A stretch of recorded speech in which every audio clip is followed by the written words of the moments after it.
के पैतृक निवास बिरौल में है और यहाँ आप देख सकते हैं कि ये जो पीछे आप मकान देख रहे हैं ये मुकेश सहनी का मकान है और यहाँ पर उनके पिता के शव को लाया गया है पोस्टमार्टम करके और अभी तुरंत इनके पिता के शव को यहाँ पर लाया गया है और बहुत ही विभत्स तरीके से इनकी हत्या जो कि धारदार हथियार से मारकर आज सुबह सुबह कर दी गई थी। तो उसके बाद से यहाँ का माहौल इसी तरह का है। अभी हॉस्पिटल से इनके शव को पूरी तरह पंचनामा करके पोस्टमार्टम करके यहाँ पर लाया गया और अब मुकेश सहनी का इंतज़ार किया जा रहा है कि कब वो आएंगे और इनका अंतिम संस्कार किया जाएगा। हालांकि पूरी तरह से लॉ एंड ऑर्डर पर एक बहुत बड़ा सवालिया निशान खड़ा हो चुका है क्योंकि सुशासन की सरकार में एक राजनेता के परिवार की हत्या हो जाती है और इनके पिता मुकेश सहनी की हत्या कहीं ना कहीं सरकार के कानून व्यवस्था पर सवाल खड़े करती है। कैसे क्या पता चला आप लोग? अभी तो हम लोगों ने पुलिस से हम छानबीन जो होगा वही तो निर्भर होगा। हाँ, अभी किसको नाम क्या कहा जाएगा कहीं से। नीतीश कुमार कहते हैं सुशासन की सरकार है। सब ढकोसला है, सब ढकोसला है। सुशासन बाबू कहता है कत्लेआम डेली हो रहा है पूरे बिहार में। अब कान में तेल देकर सोए हुए हैं। क्या हुआ? 2-3 महीना पहले भी यहाँ जब राजनेता का पिता सुरक्षित न है तो आम पब्लिक क्या कर सकता है?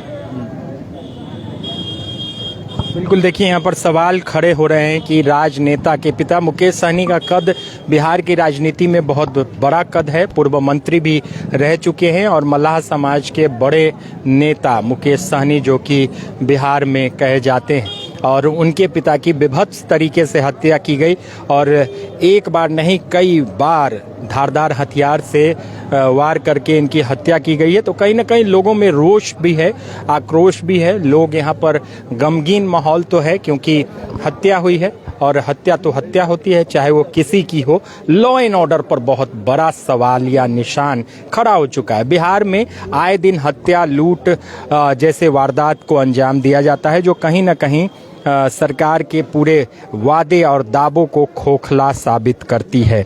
तो क्या कहेंगे, हत्या हुई है मुकेश सहनी के पिता की? ये तो बहुत दुखद की हत्या हुआ है। इस तरह निर्मम हत्या नहीं होना चाहिए जिस तरह किया गया है। देखे हम लोग वीडियो देखे हैं, उसमें देखे हैं कि पूरा शरीर का जो है सो पूरा अंदर का पूरा बाहर निकला हुआ है, हाथ पे भी लगा हुआ है, वो भी देखे हैं, वीडियो में देखे हैं। इस तरह नहीं होना चाहिए। एक नेता के पिता का जब इस तरह हत्या होता है तो आम आदमी कैसे सुरक्षित रहेगा? तब आम आदमी और नहीं सुरक्षित रह सकता है। इससे 2-4 महीना पहले भी 17 नंबर में गोली चला था, उसमें भी एक तो लड़का का मृत्यु हो गया। तो कहाँ है सुशासन बाबू का सरकार? यहाँ तो बिल्कुल फेल है। क्या लगता है आपको, न्याय मिल पाएगा या लिपापोती हो जाएगा? लिपापो हमको लगता है लिपापोती हो जाएगा। लिपापो कुछ नहीं होगा। इतना पुलिस फलना चिलना देख रहे हैं ना। SIT गठन कर दिया गया। SIT पर तो नहीं उतना भरोसा है। अब CBI से कुछ मिले तो मिले, उसके बाद इधर कुछ नहीं। CBI आवे और यहाँ जो है सो CBI का चेक हो। हाँ, जो अभियुक्त है आज हमारे बिहार की आवाज देने वाले और हमारे निषाद का आवाज एक सन्ना पाप मल्लाह मुकेश सहनी है और पूर्व मंत्री भी हैं, मंत्री भी रह चुके हैं। आज जब राजनीति की समय है, आगे बढ़ने की काम किए और यहाँ से लेके केंद्र तक आवाज उठाने की काम किए तो इनकी साथ शायद साबित होता है जो कि कहीं न कहीं इनकी आवाज को साजिश की तरह समाप्त करने में लगे हुए हैं। सवाल ये है, अगर हम लोगों को न्याय नहीं मिला तो ये निषाद नहीं, ये पचपनिया यह रोड पर उतरेगा। ये गरीबों की बाउल्ट है, गरीबों की आवाज देने वाले एक सनपाप मुकेश सहनी है। इसलिए हम लोगों को न्याय चाहिए।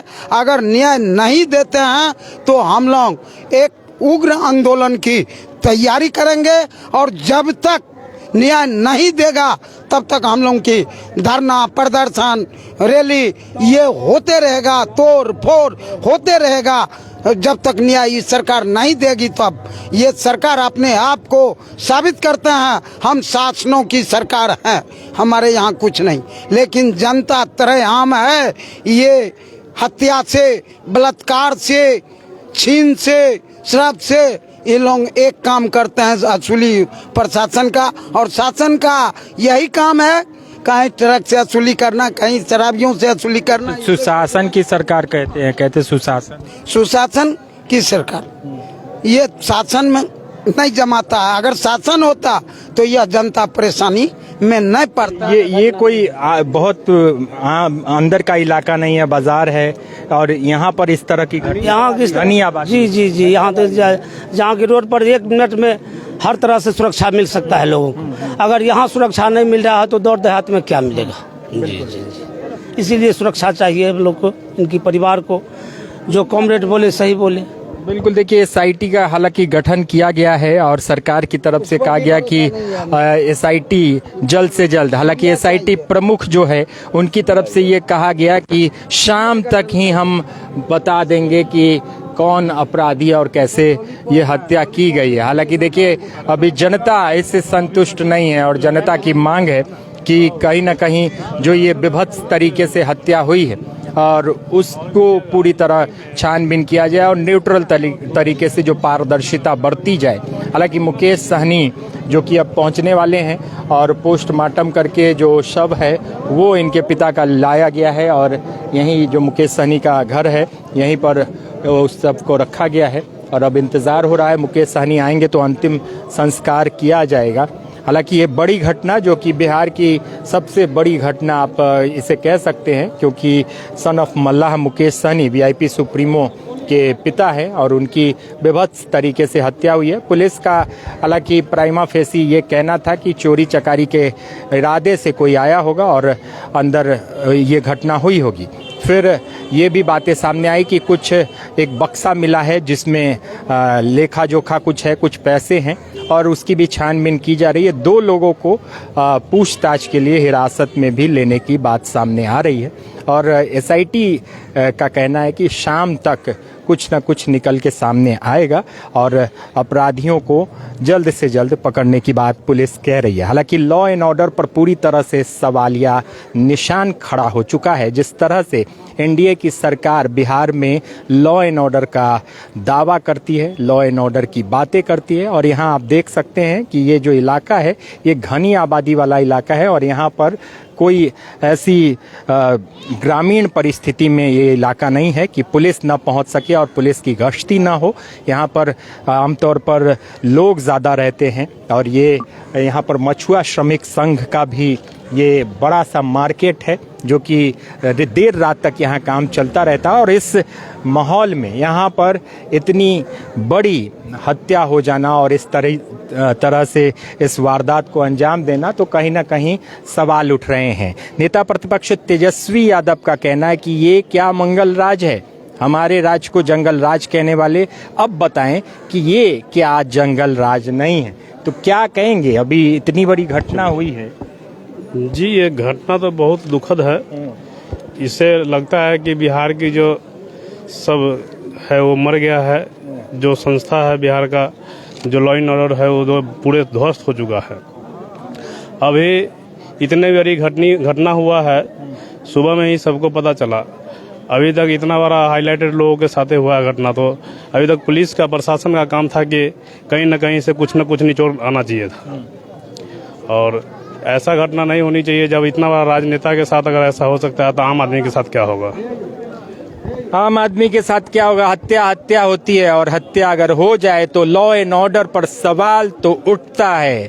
बिहार में सुशासन की सरकार है, पुलिसिया राज है या बदमाशों का, अपराधियों का राज चल रहा है। ये सवाल बहुत बड़े सवाल हैं जो अब विपक्ष तो पूछ ही रहा है, साथ ही साथ जनता के मन में भी डर समा चुका है कि इस तरह से हत्याओं का सिलसिला कब थमेगा और बिहार कब मंगल राज की कल्पना कर सकता है। बने रहिए, आगे भी इस खबर पर हम आपको अपडेट देते रहेंगे। हमारे सहयोगी सरोज कुमार गुप्ता के साथ मुझे मुकेश चौरसिया को दीजिए इजाजत। नमस्कार।